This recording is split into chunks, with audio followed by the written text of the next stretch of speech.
Hello students, hope you all are doing well. आज हम देखेंगे आर्किमिडियन प्रॉपर्टी। आर्किमिडियन प्रॉपर्टी ये कहती है for every x belongs to real number there exist a natural number such that x is less than और equals to n of x.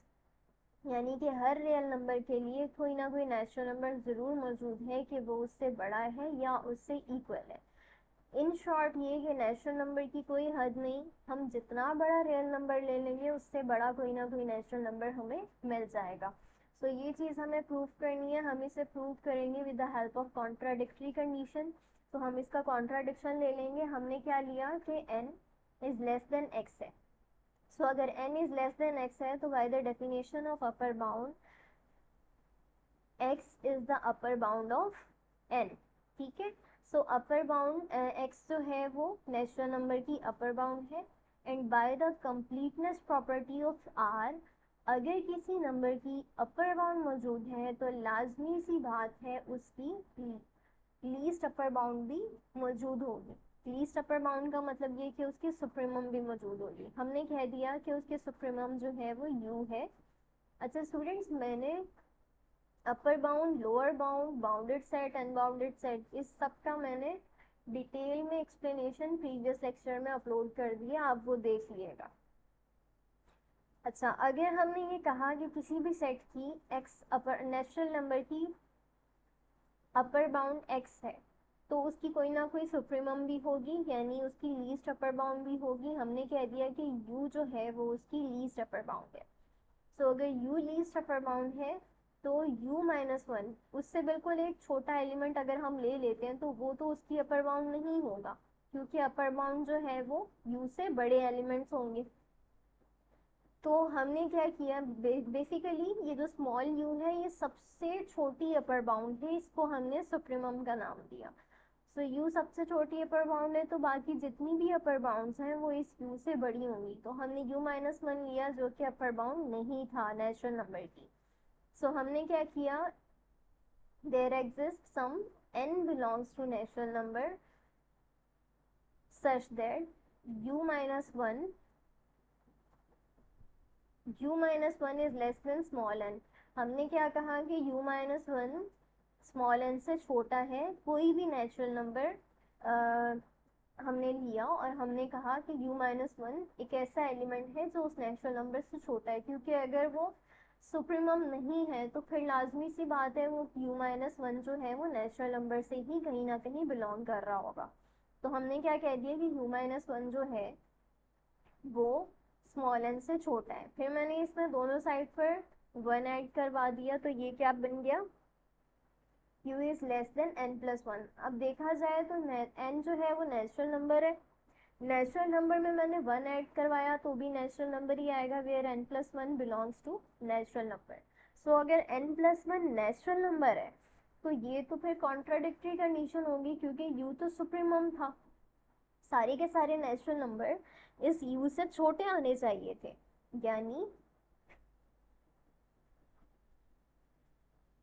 हमने ये by the definition of supremum n जो है वो जितने भी n है नेचुरल नंबर से जो बिलोंग कर रहे हैं वो सबके सब छोटे होने चाहिए थे u से। By the definition of supremum ये चीज़ प्रूव होनी चाहिए थी। लेकिन यहाँ तो क्या हो रहा है कि u जो है वो n प्लस वन यानी नेचुरल नंबर से छोटा आ रहा है।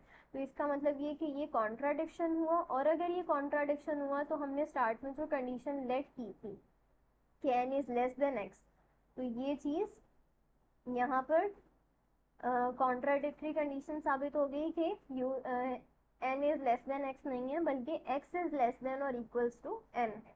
ठीक है। सो अब इसकी कॉर्लरीज पर आ जाते हैं। कॉर्लरी में ये है कि infimum of this set one upon n such that n belongs to natural number is equals to zero. तो ये वाला सेट भी हमने प्रीवियस लेक्चर में देखा हुआ था कि वन अपॉन n जो है वो बाउंडेड सेट है। तो वन अपॉन n जो है वो बाउंडेड सेट है, तो हमने ये लिख दिया। इसके बाद अगर ये बाउंडेड सेट है तो इसकी कोई ना कोई इन्फिमम भी होगी। इन्फिमम का मतलब ये कि उसकी ग्रेटेस्ट लोएस्ट बाउंड भी होगी। हमने कह दिया कि w जो है वो उसकी इन्फिमम है और रियल नंबर से बिलोंग कर रहा है। और हमने ऐसा क्यों लिखा, by the completeness property of r, कि अगर कोई सेट बाउंडेड है बाउंडेड का मतलब कोई set bounded above and bounded below है, तो इसका मतलब ये कि उसमें इन्फिमम भी मौजूद होगी और सुप्रीमम भी मौजूद होगी। तो यहाँ पर हम सिर्फ इन्फिमम इसलिए लिख रहे हैं क्योंकि हमारा काम इन्फिमम के साथ है, सो इस वजह से हमने सिर्फ इन्फिमम को मेंशन किया।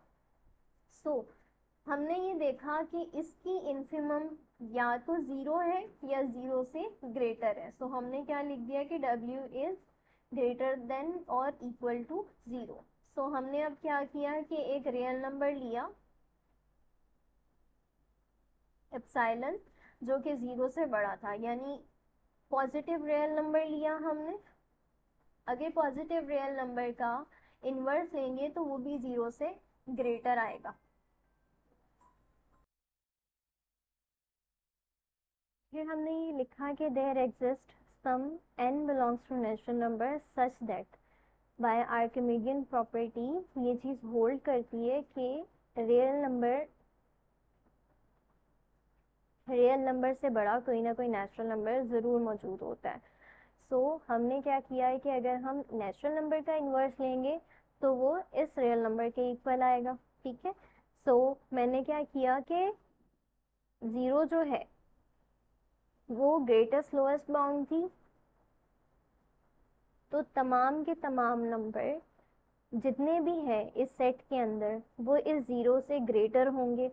तो हमने क्या किया कि ये इन दोनों चीज़ों को, इस इनइक्वालिटी को और इस इनइक्वालिटी को कंबाइन करके लिख दिया। अब अगर मैंने इनको कंबाइन करके लिखा तो मैंने दरमियान से 1/n अब वाइप कर दिया, 1/n रिमूव कर दिया, तो यहाँ क्या हो गया, ज़ीरो इज़ लेस देन और equals to W is less than epsilon. अब यहाँ पर क्योंकि एप्सिलॉन तो आर्बिट्ररी है और मैंने ये कहा था कि वो पॉजिटिव रियल नंबर है, सो अगर ये पॉजिटिव रियल नंबर है तो यहाँ पर W जो है वो इक्वल टू ज़ीरो हुआ, यानी कि infimum of this set equal to zero, क्योंकि मैंने पहले लेट किया था कि W जो है वो इन्फिमम है इस सेट का। अब इसकी सेकंड कॉर्लरी देख लेते हैं। सेकंड कॉर्लरी में ये लिखा हुआ है कि कोई भी t ले लें जो ग्रेटर देन ज़ीरो है तो कोई ना कोई नेचुरल नंबर ज़रूर मौजूद होगा कि आप उस नेचुरल नंबर का इन्वर्स लें तो वो उस रियल नंबर से छोटा है। तो इसको हम प्रूफ करेंगे with the help of corollary one. Corollary one में ये लिखा हुआ है infimum of this set is equals to zero.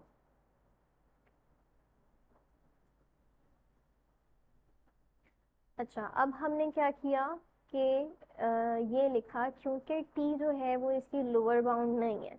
Lower bound क्यों नहीं है, क्योंकि इसकी ग्रेटेस्ट लोएस्ट बाउंड जो है वो ज़ीरो है और t जो है वो तमाम के तमाम वो एलिमेंट्स हैं जो ज़ीरो से ग्रेटर है। तो अगर t इसकी लोअर बाउंड मौजूद नहीं है तो कोई ना कोई नेचुरल नंबर ज़रूर मौजूद होगा कि उसका इन्वर्स लें तो वो इस t से छोटा है। ठीक है, तो ये property with the help of corollary one हमने प्रूव कर ली। अब हम आते हैं कॉर्लरी नंबर थ्री पर। कॉर्लरी नंबर थ्री ये कहती है कि कोई भी रियल नंबर ले लें, पॉजिटिव रियल नंबर, और फिर नेचुरल नंबर में से कोई एलिमेंट ले लें तो ये वाली प्रॉपर्टी जो है वो होल्ड करेगी, यानी दो नेचुरल नंबर्स के दरमियान, कंसेक्यूटिव नेचुरल नंबर के दरमियान एक रियल नंबर मौजूद होगा। यानी अगर मैंने 1 लिया है और 2 लिया है तो इन 1 और 2 के दरमियान कोई ना कोई रियल नंबर मौजूद होगा। सो अब हम आ जाते हैं, सबसे पहले हमने क्या किया कि इसको जो चीज़ गिवन थी वो लिखी और फिर हमने ये कहा कि अगर n of y natural number है तो बाय आर्किमिडियन प्रॉपर्टी ये प्रॉपर्टी होल्ड करेगी कि रियल नंबर से बड़ा कोई ना कोई नेचुरल नंबर है। इतना सा तो हमारा हिस्सा प्रूव हो गया, यानी इतनी सी चीज़ तो हमारे पास आ गई। अब बस इतनी सी चीज़ चाहिए। ठीक है, सो अब हम क्या करेंगे, हमने एक ऐसा सेट लिया P। P एक ऐसा सेट है जिसमें वो तमाम एलिमेंट्स हैं जो y से बड़े हैं। M जो है वो नेचुरल नंबर से बिलोंग कर रहा है और हमने ऐसा क्यों लिया, क्योंकि ये प्रॉपर्टी हमारे पास होल्ड कर रही थी कि हर रियल नंबर से बड़ा कोई ना कोई नेचुरल नंबर है, तो हमने वो सारे के सारे रियल नंबर लिए जो नेचुरल नंबर से छोटे थे, ठीक है।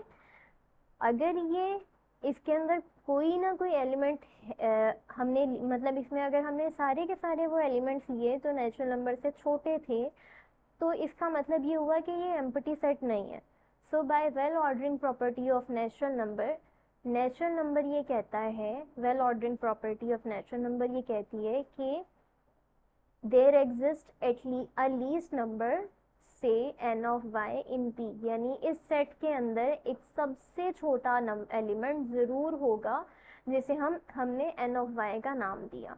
सो अगर n ऑफ y जो है वो इस सेट में से बिलोंग कर रहा है, तो इसका मतलब ये हुआ कि y इज लेस देन और equals to n of y, यानी इसमें तमाम के तमाम वो एलिमेंट्स हैं जो नेचुरल नंबर से छोटे हैं, और अगर n ऑफ y इसमें से बिलोंग कर रहा है तो फिर वो इससे या तो ग्रेटर होगा या इसके इक्वल होगा। अच्छा, ये हो गया अगर n ऑफ y इसमें से बिलोंग कर रहा है।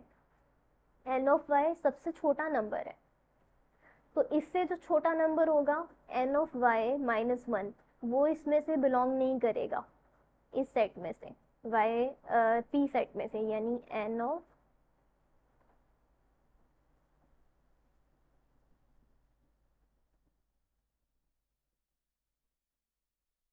इज लेस देन y होगा, क्योंकि वो इस प्रॉपर्टी को तो सेटिस्फाई नहीं करेगा ना।